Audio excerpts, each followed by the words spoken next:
We want the arms and the body coordinated and moving away together, right? That's the first thing.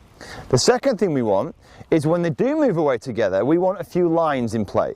We want the shaft line when the hands get to about hip height in line with the feet, and we want the face in line with or parallel with the body line, right? Those are a couple of checkpoints that we really need when we're in takeaway. So the question is, how do we go about achieving those positions every single time? Very simply. All we do is, and what I got my dad to do was, take your lead hand, just have a small little set in the wrist, and from here move the club back, straight back here. So left hand goes straight back and put your right hand on. That is as simple as that.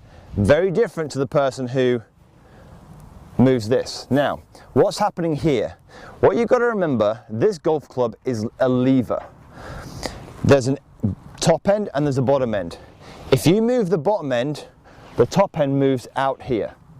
So what we do is, by moving the left hand here all in one, this lever now is working as one unit.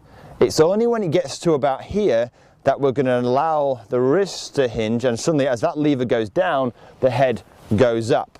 So we want to go straight back here, right hand goes on, then we go up. That's the only time the lever is activated. So let me show you from this angle. We don't want any lever working here. We don't want the club coming here, this hand's moving out here. We want a straight back movement, nice and coordinate here, right hand on top from this position, then we can work the club up in position. So let's have a look how we can go about working this. Nice and simple. So take a golf ball in your left hand or your lead hand, move the club back here and just get a rhythm for that. Yeah, nice and simple. Or is it? You'll notice something else stuck at the end of this grip. What I've put here is a T-peg. One thing when I've worked on this drill with some people, what they sometimes do is they move their left arm and they're moving it on line, but they're moving again, they're allowing the grip end or the butt end to move away from their body. What happens when that happens? Remember, this club's a lever. If the butt end moves away from the body, where's the head end move? It works around the body. We don't want that. So what we're doing is this T-peg now just helps you with a little reference point.